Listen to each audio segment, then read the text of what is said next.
Welcome into Real Pod Wednesdays. I'm Dan Hope, joined by Andy Anders as we prepare for another college football playoff game for the Ohio State football team. As the Buckeyes, with a fantastic performance last week out at the Rose Bowl, earning a 41-21 win over the number one seed Oregon Ducks, punching its ticket into the college football playoff semifinals, where the Buckeyes will play Texas on Friday night, 7:30 p.m. ESPN at AT&T Stadium in Arlington, Texas. By the time you're listening to this, we will already be in Dallas getting ready to cover that game, but recorded before making the trip down there from our home bases in Columbus. And Andy, I think we went into that game last week really not knowing, what we would be talking about this week, if we'd be talking about another game or if we'd be talking about a loss, because we knew Oregon was a really good team. Ohio State had already lost to Oregon once this year, and we thought that was going to be a really close game. But instead, Ohio State took a 34-0 lead in the first half, and it was a completely one-sided affair. Yeah, complete performance from the Buckeyes in that game. And I mean, you're going to find, like, I guess Ryan Day, maybe you can nitpick, which he did, like the middle 8 or whatever, but as complete a football game as we've seen from this Ohio State team pretty clearly. And frankly, the level of talent they had coming into the year, this is the ceiling you thought they could reach, taking down the number one team in the country like that. Both lines very impressive. The defensive line dominated the game. Oregon rushes for negative 23 yards, which is an insane stat, fueled in large part by the 8 sacks. But you remove those 8 sacks, Oregon was still averaging less than 2 yards a carry. You have that secondary played good because a lot of those sacks that came were coverage sacks. Secondary plays great. Cody Simon has one of the best games of his career at linebacker and continues emerging as one of the best linebackers in the country. Offense, they came out with the aggressive game plan again.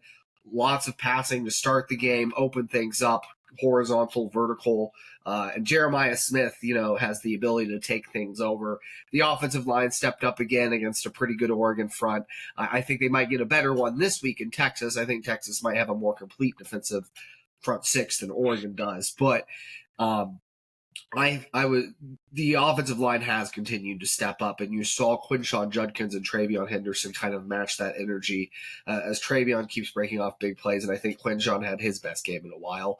Will Howard, deadly accurate. I mean, there's really there's no major criticism to have of Ohio State off of this performance, and so I think the main, I've said it after the game, when they are, that team is capable of that. The only team that can stop Ohio State is Ohio State. As good as Texas is, and we'll break that down, coming off that Oregon game, if that's how they're going to play the rest of the playoffs, I think they'll win the national championship. I agree. I mean, we said it before, that Ohio State versus Oregon game. We felt like those were the two best teams left in the CFP, and whoever won that game we thought was going to be the national championship favorite. And then for Ohio State to go in and dominate the game, I think that just strengthens that belief in my mind that the Buckeyes are the best team in this field, that if the Buckeyes play like that, they are going to win the national championship. Now, that's a lot easier said than done. Just because Ohio State has played 2 great games so far in the CFP doesn't guarantee that they will play another great game in the CFP against Texas on Friday. But I think, like you said, there's really not much to nitpick from that Ohio State-Oregon game, because I think all 3 phases played well. I mean, sure. I mean, we say that from our perspective. I think from a coach's perspective, there's probably plenty of little things to nitpick. But I think from our perspective, when you beat a team like Oregon that decisively, there's really not a whole lot to do other than praise it, because it was a fantastic showing by the Buckeyes. Now, with that being said, this is not going to be an easy game for Ohio State coming up here in the Cotton Bowl, because while I do think Oregon is a better team than Texas, this is the Texas team that's in the college football playoff semifinals for a reason, right? I mean, this is a really good team, a team that went 11-1 during a regular season. Its only losses coming into the CFP were a pair of losses to Georgia. They, of course, have won their first 2 games of the CFP. Now, they haven't had to face a team like Oregon. I think you'd probably argue that Ohio State, at least I would probably argue, that Ohio State has beaten two better teams than either team Texas has played so far in the CFP, those being Clemson and Arizona State.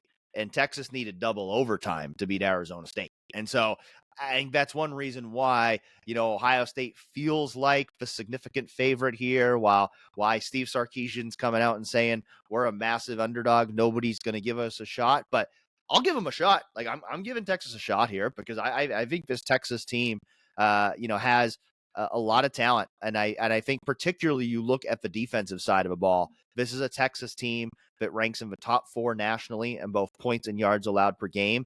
Its passing defense in particular has been one of, if not the best in the country. They lead the nation with only 5.5 passing yards allowed per attempt. And so we know for Ohio State, its bread and butter so far on the CFP has been its high-flying passing attack with Will Howard throwing the ball, with Jeremiah Smith, Emeka Egbuka, all of its other weapons making plays down the field.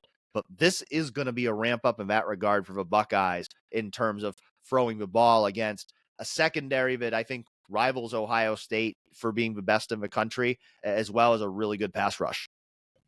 Yeah, position to position, as far as the most talented rosters in college football go, I'd probably put Ohio State at the top, but Texas is right there in that discussion, and Oregon too. Maybe Georgia with Carson Beck, maybe not, but this is one of the most talented rosters in the sport.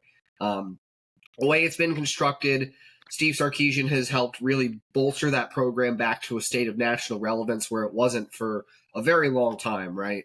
And the matchup of that Texas secondary against that Ohio State passing offense that you mentioned, to me, is the number one matchup I look at going into this game as like that's where my eyes are going to go. I frankly don't know if anyone is capable of stopping Jeremiah Smith. I think he's a cut above what I've seen from any receiver, certainly at Ohio State ever as a freshman, but I think he's already emerging as the best receiver in college football. In this playoff run, what he's done these first 2 games, but especially against Oregon, breaking Chris Carter's single-game freshman receiving record at Ohio State. You go out, you have 187 yards against a pretty good Oregon secondary. But I just don't like Texas, wrong T team. Texas has an All-American corner, Jahdae Barron, and he is a fantastic player, 5 interceptions, 11 pass breakups, all this stuff.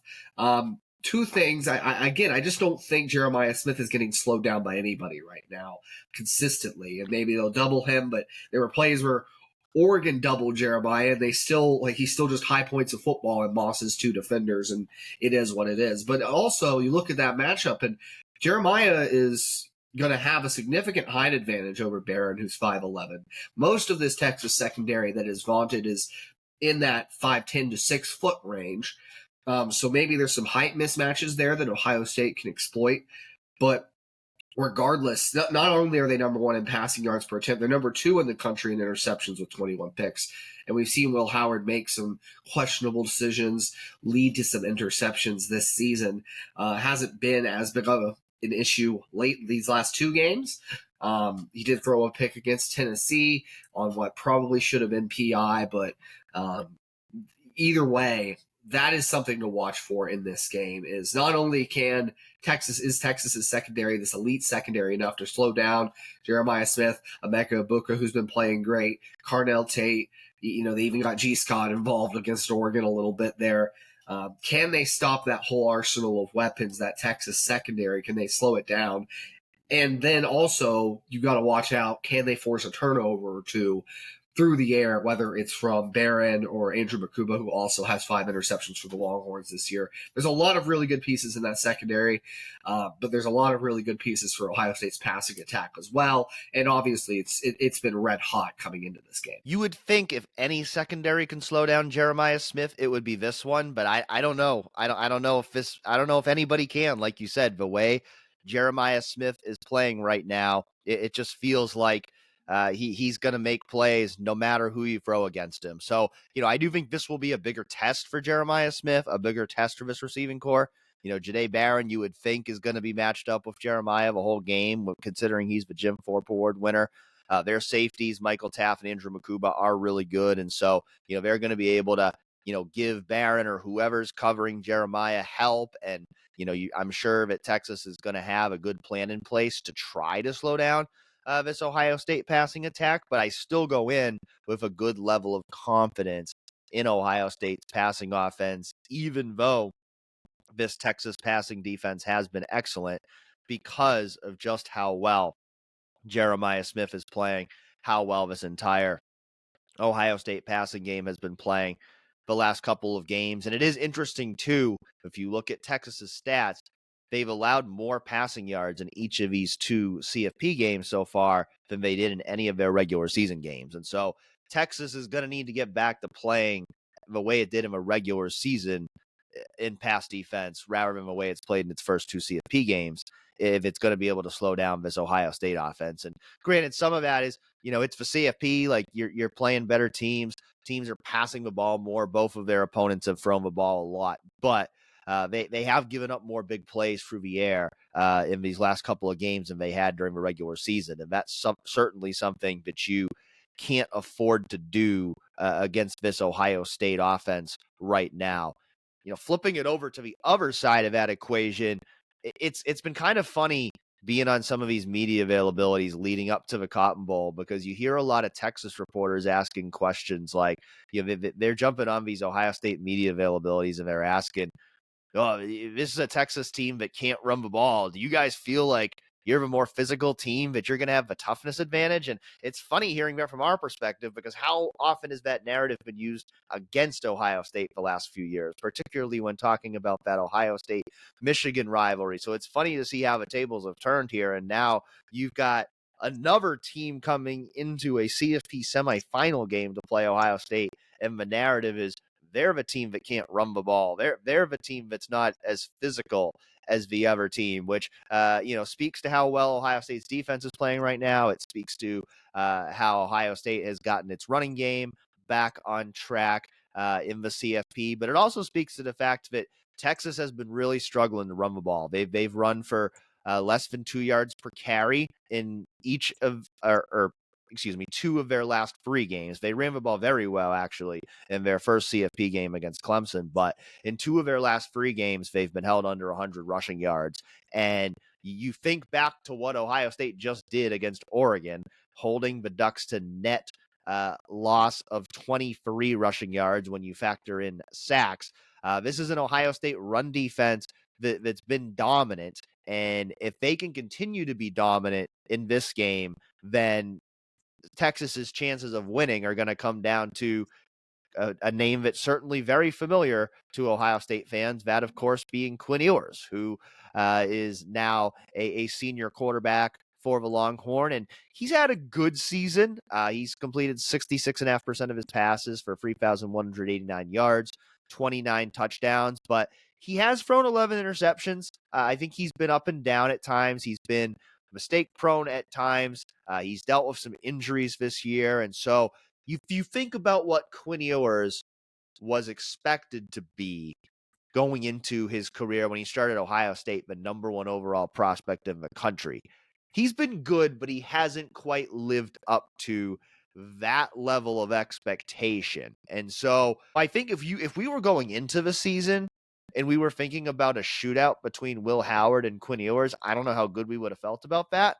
But I think we probably feel better about it now based on the way Will Howard's been playing for the Buckeyes and some of the ups and downs that Quinn Ewers has had. I do think that's the key for the Ohio State defense, is shutting down this Texas running game the way Georgia was able to, the way Arizona State was able to, again, holding them under 2 yards per carry. Both times they played Georgia and Arizona State, obviously, in the last round of the playoff. Anytime you can make an offense one-dimensional and hey, it's going to be pass heavy, that's a good thing. But it's even better when you have a pass coverage and a pass rush that are playing to the level Ohio State's are playing at right now. I mean, 7.5 sacks the last 2 games for Jack Sawyer and JT Tuimoloau out there. That's a pretty ridiculous number. And to see that production finally match some of the efforts they were putting out on the field.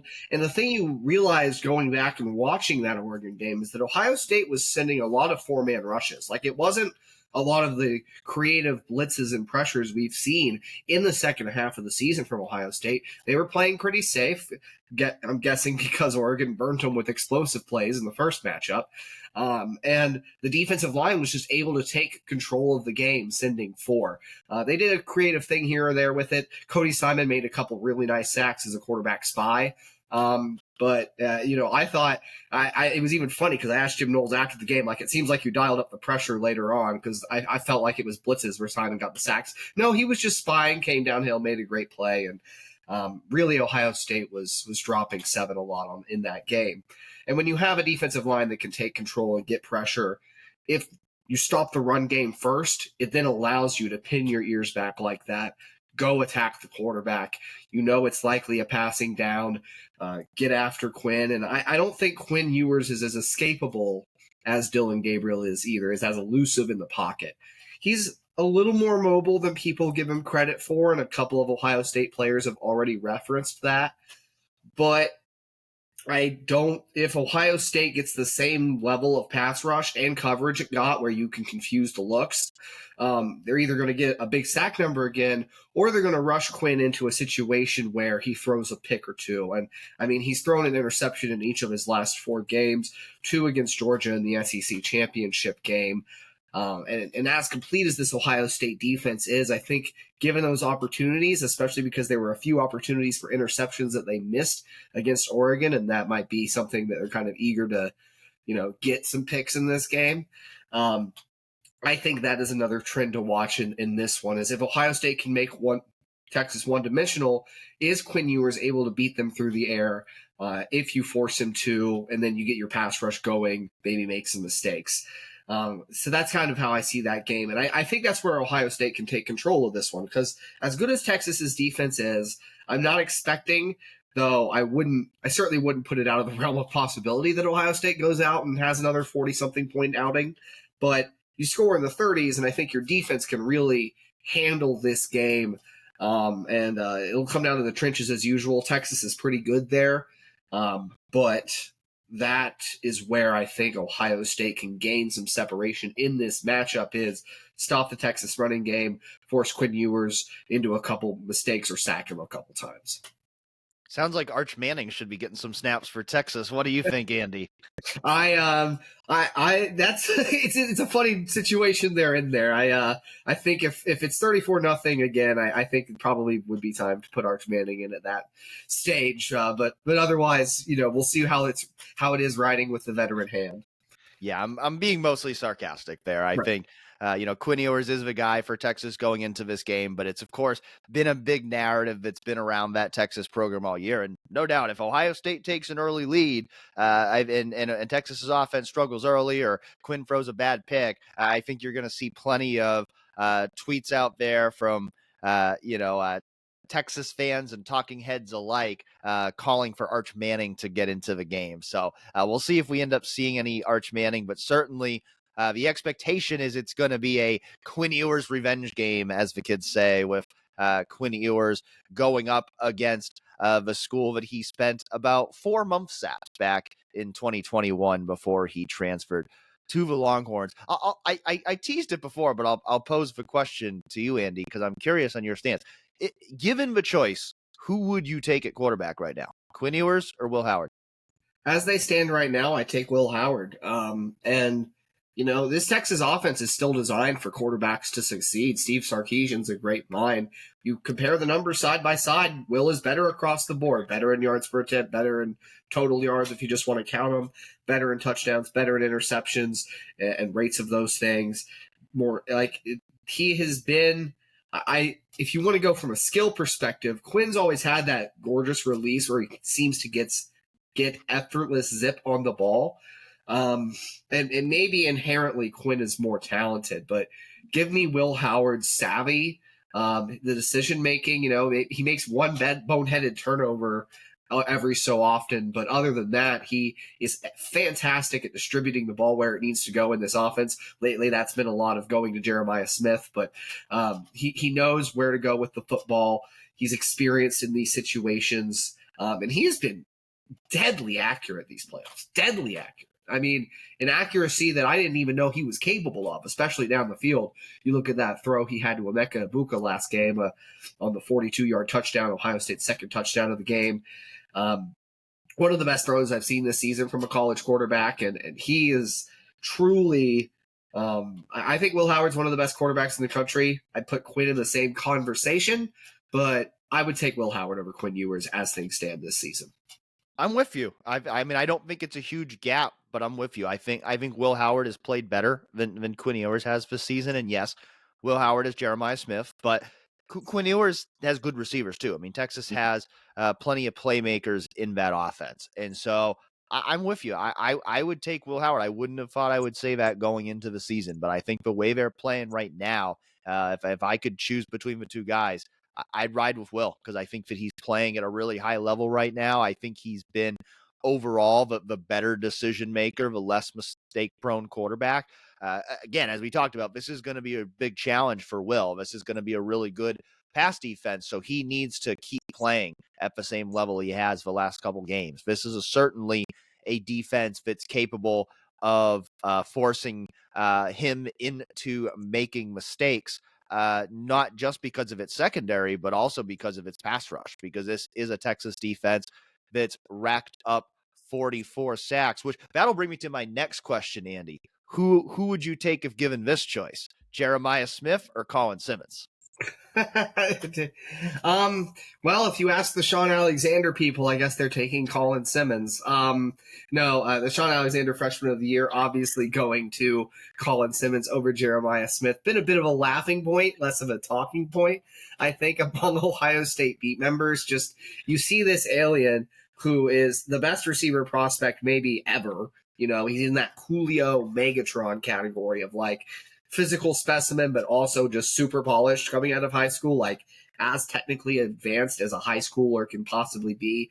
Fantastic work ethic. Like, not to say Colin Simmons isn't a really good player. I mean, he leads Texas in sacks, 9 of them this year. But like the things Jeremiah Smith has done as a freshman are things that you hardly ever see. And I think even the eye test, you just watch him and you go, oh, that's what maybe one of the best players in college football already. Quite a confusion why Colin Simmons won that award over Jeremiah Smith. But hey, I'm not making those decisions. I think given the choice, though, I'd take Jeremiah for building my roster.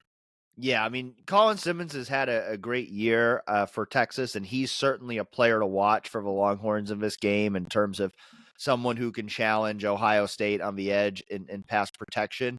But I'm taking Jeremiah Smith. It was definitely more of a joking question once again there, because I think Colin Simmons is a really good player. I think Jeremiah Smith is a transcendent player. I think he's a player. I mean, frankly, I think if you polled people across college football and they could take one player to build their roster around next year, I think most of them would take Jeremiah Smith. He's that good. So I would take Jeremiah Smith if given the choice, but that's no shade toward Colin Simmons because he's a really good player, and they got a lot of really good players on their defensive front. Anthony Hill is one of the best linebackers in the country. He has 107 tackles, 16.5 tackles for loss, 7.5 sacks.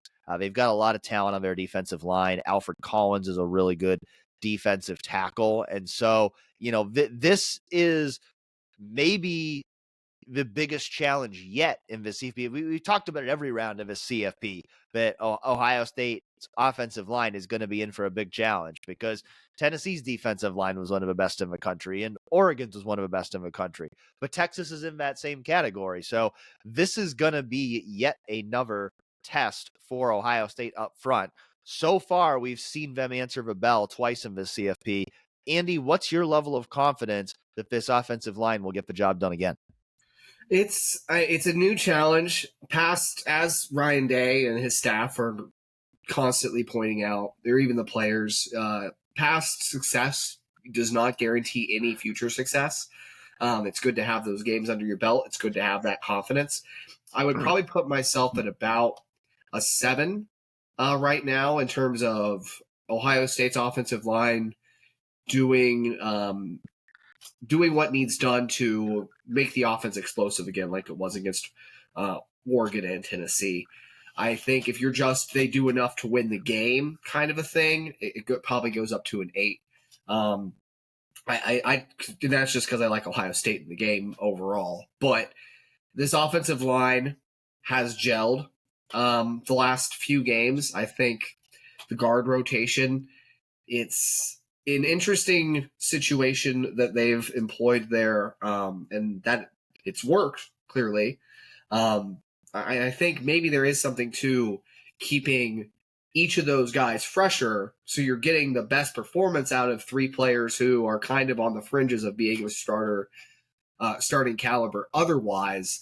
But each of those 3 guys has risen their level of play too. Austin Siravel, Tagra Shabola, and Luke Montgomery there at the guard rotation.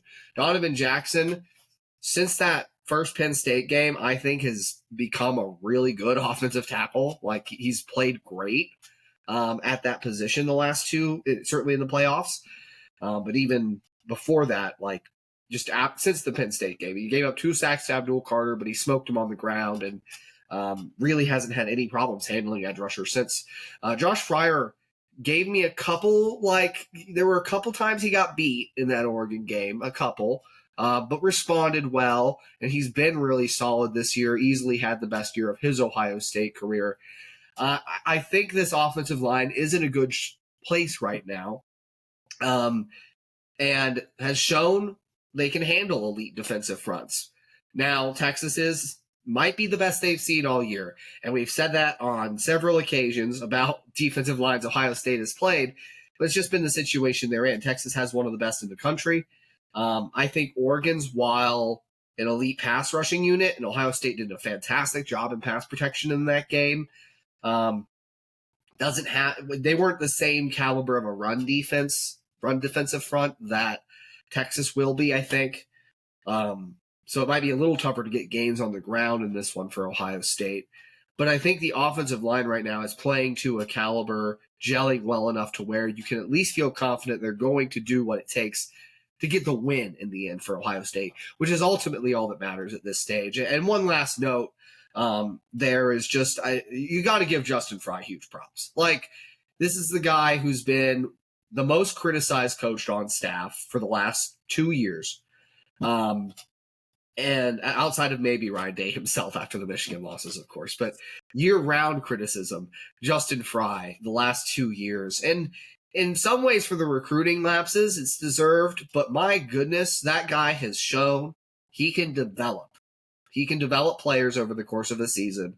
Most offensive line rooms are not this good, getting down to, losing their 2 best starters and then being in the situations Ohio State is in right now.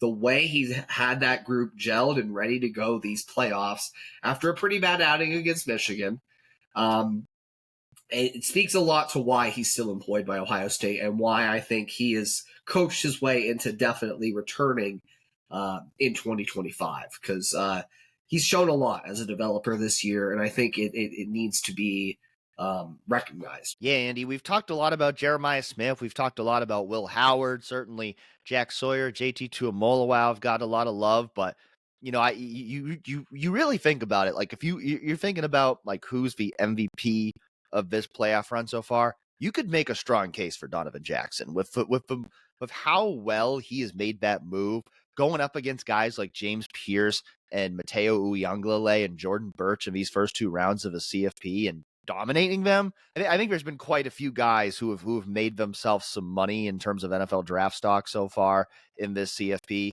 Jack Sawyer, JT Tuimoloau, certainly on that list. Cody Simon, I mean, he's been doing that all year. He's certainly on that list.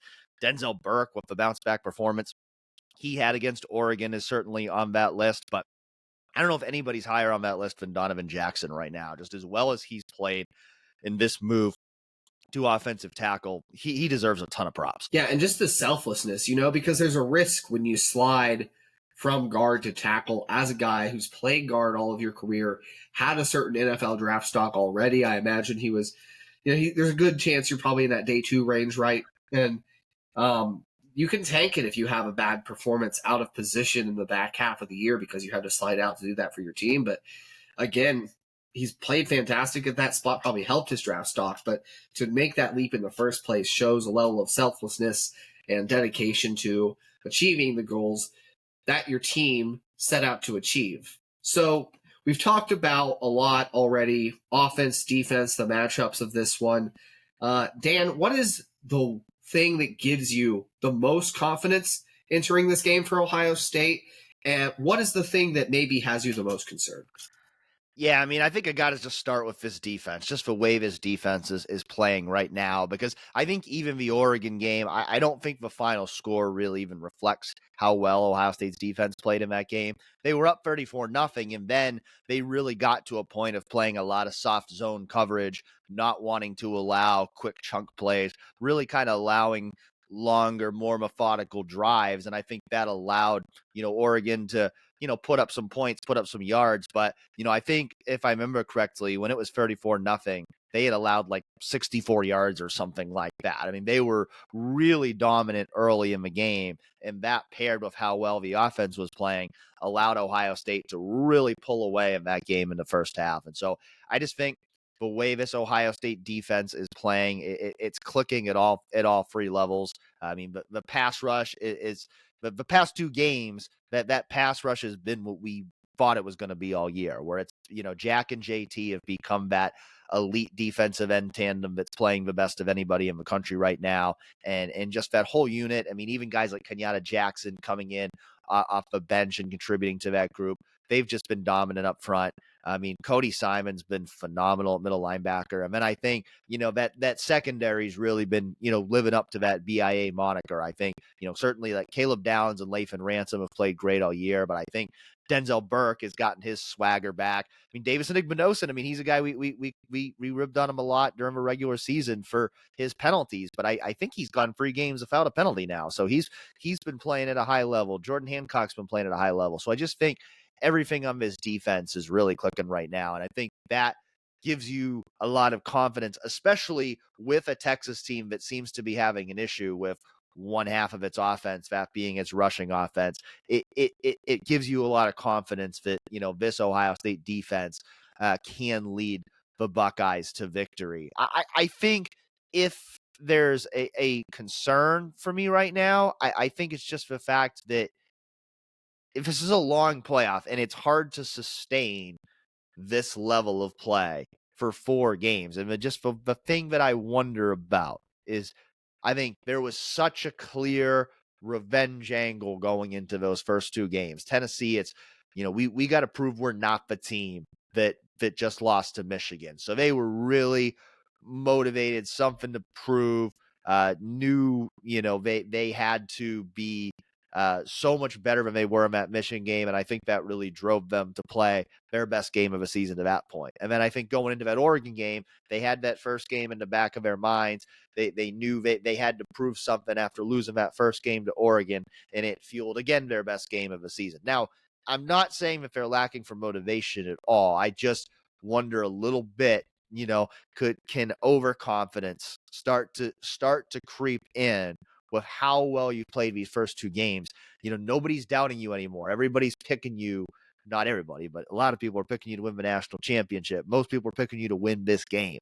And so, does that creep in at all? I'm not saying that I think it will, but it's just it's so hard. This is the first time we've ever, Ohio State and Texas, all 4, actually, I was going to say they'll be the first, but they'll actually be the 3rd and 4th because all 4 of these teams played in the first round. This group of 4 teams is going to be the first teams ever to play 3 straight college football playoff games. It's never been done before. So we don't really know like how realistic it is, how challenging it is for these teams to sustain the same level of play for 3 to 4 college football playoff games in a row. So that's just really, I don't even know if it's really a concern. It's just it's more of a question going into this game of, I think so much of our confidence in Ohio State going into this game is built on the idea of they figured things out and they're going to keep that going. But I do know that that's a lot easier said than done. So it's just a matter of, can they sustain this momentum that they've had through 2 games? The defense, the way they've been playing, and especially the way they shut down the running game against Oregon, I think again gives you confidence that it can be one-dimensional. I think the thing I'm most confident in, though, is still Jeremiah Smith. In any matchup, any big-time matchup in sports, you need something that can neutralize or slow down what the other team does best. I think the strongest element of Texas's team is its pass defense, and Ohio State has a weapon that can make just about any pass defense null right now, and his name is Jeremiah Smith, and he wears number 4. If all push comes to shove, we've seen it several times this year. Saw it in the Oregon game. F it, 4 down there somewhere. Just you throw that ball in that guy's direction. If it's catchable, he's going to make a play on it. That's just the feeling it is right now, where you can bracket him, you can slide a coverage that way, you can do whatever. He's going to go make a play on the football. Ohio State has done a great job scheming ways up to get him space, to use his elite after the catch ability too. Saw that on their first touchdown when he took a nice play action slide route 45 yards from behind the line of scrimmage to a touchdown. This Ohio State is doing what needs done to highlight 4 in the game plan, and 4 is playing like we knew 4 might be capable of playing. Really, since he arrived on campus, but certainly as we've seen him break all these freshman records at Ohio State. And anytime that Texas secondary gets a little bit of momentum, gets some footing in this game, the Texas defense makes some plays, you always have that trump card up your sleeve.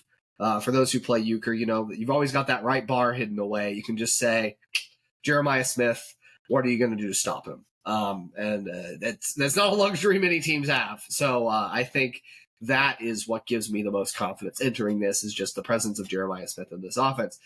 Biggest concern is still running the football.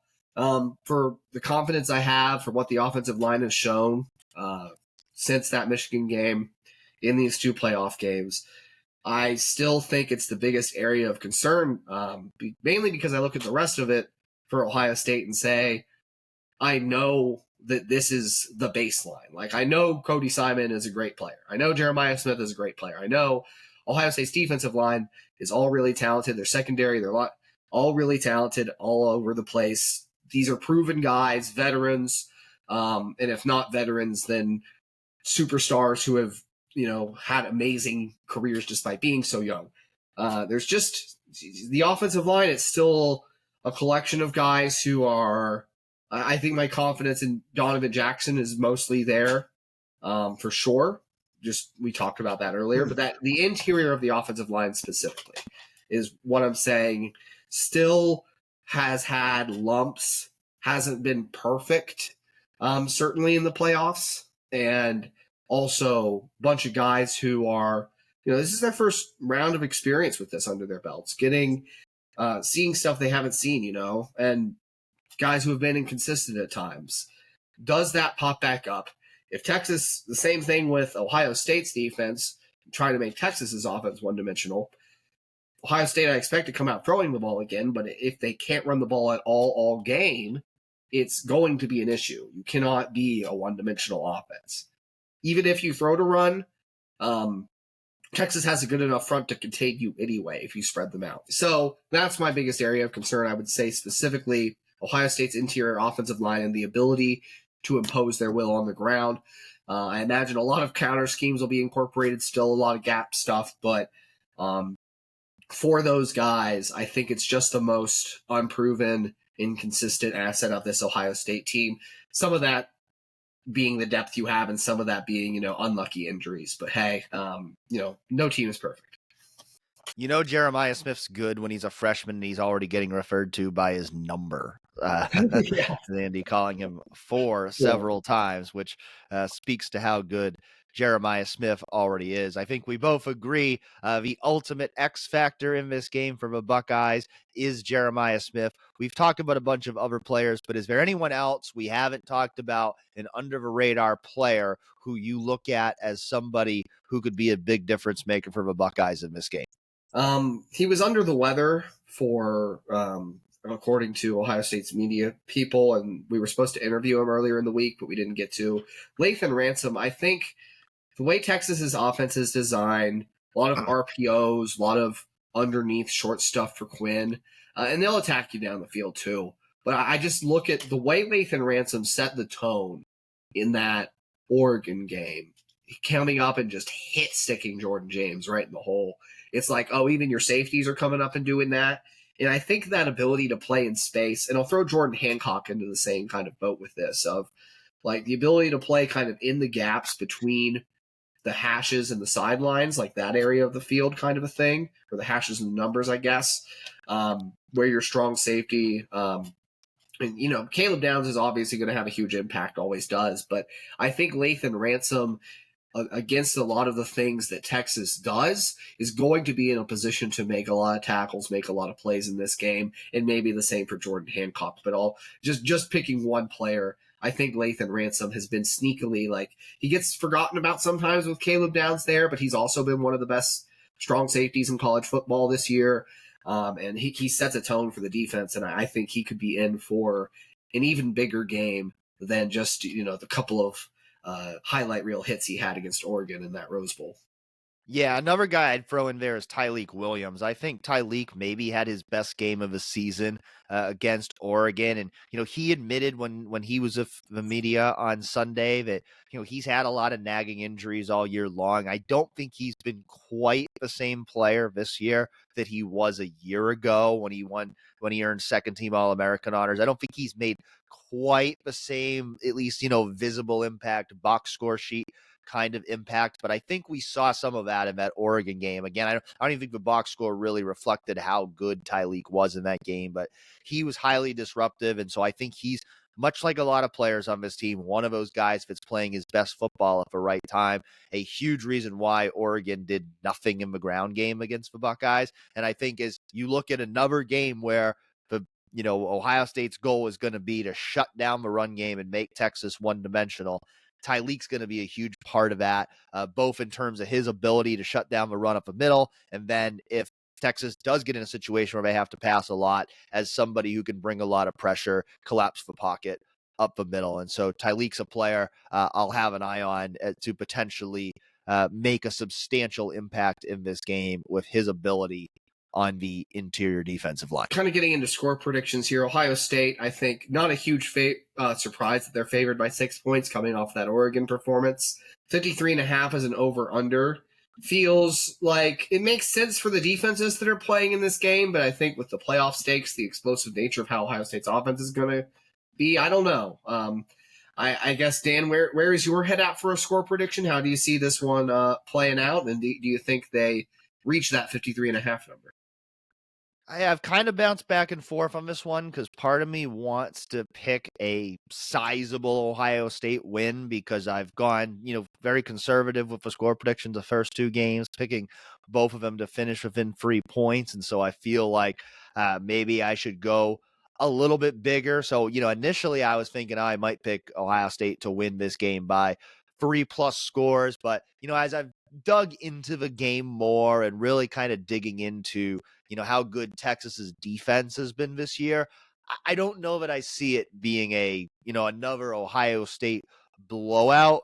I do think Ohio State wins by multiple scores again, though. So I'm going to go with Ohio State 31, Texas 20. How about you? It's a good score. Kind of hovering in the same range. For me, you know, I bounced back and forth on this because, yes, Texas's defense is awesome. But also Ohio State has had a couple in these playoffs and against Indiana too, of what I've referred to, and I think, other people refer to as boiling point games, where, yes, you've played really good football all year. You have this element of your team that's really good statistically, but, the other team is just more talented and they run over you anyway. However, I just don't think that's the case with this Texas defense as much. And I think also it can't be, I just don't feel like it can be this easy, Dan. Like, there's got to be at least one game where they're in the mud a little bit, they're grinding through the trenches a little bit to get one of these playoff victories. I'm not going to throw the upset totally out the window with Texas either, but in the end, I think there's going to be some slow stretches for Ohio State offensively with how good Texas's defense is, whether that's at the beginning of the game, whether that's in the middle eight. But I think Ohio State's defense is going to do enough to control this game. I'm going Ohio State 31, Texas 24, a one-score win where Ohio State does, there's some uneasiness in the second half, but by the end, it's clear who's the better team, and you move on to the national title. That's how I see it playing out, because I do think there's got to be at least one close one in here, Dan. There's got to be at least one. Pretty similar score predictions from both of us picking the Buckeyes to cover, but not by a wide margin. Andy just barely going with the over, me just barely going with the under. One other college football playoff semifinal game, of course, on Thursday as Penn State and Notre Dame play in the Orange Bowl for the other spot in the national championship game. I had picked Notre Dame to make the national championship game from the beginning. I am sticking with that pick because I just think Notre Dame is playing really good football right now. But, this is a Penn State team that's playing really well. Also, how do you see it playing out, Andy? Yeah, I think Notre Dame is overall in the trenches a little better than Penn State, and I think that's going to help dictate the game for them. They've been playing a really physical brand of football, running the ball a lot, good defense. Since that Northern Illinois loss at the start of the year, neither of these teams have really a super impressive win on their resume outside the playoffs. Like, Georgia's a great win. Penn State, obviously, I think we'd agree, have had the easiest road to the semifinals of anybody when you get to play SMU at home out of their element in cold weather, and Boise State, who is a fun team. Ashton Jeanty's awesome, but there was a talent disparity in that game, and I think that was clear as it played out. You can never write off the impact of Big Game James either, although he's got a chance to erase that moniker now. I mean, imagine if Penn State, winning this game would be big for that, but also then you're in the national title game all of a sudden as James Franklin. So kind of crazy what this year has come to in that regard. But I am taking Notre Dame in this one with their physical brand of football, with what Marcus Freeman has done there. And I think they're the better team overall. One of the hotter, maybe the second hottest team in college football after Ohio State as it stands. So I'm riding with Notre Dame, and I think by multiple scores in that one. Yeah, you'd got to think that's going to be a lower scoring kind of game. I think Notre Dame beat Georgia with less than 300 yards of offense. These are two teams that are both really good defensively, not the most high-flying passing attacks, though Drew Auer is playing really good football, but two teams that are really good at running the ball, really good at playing really good at playing defense. That's going to be a fun game to watch for sure on Thursday night before we go to AT&T Stadium on Friday night to cover the Buckeyes versus the Longhorns with a national championship spot on the line. 7:30 p.m. ESPN.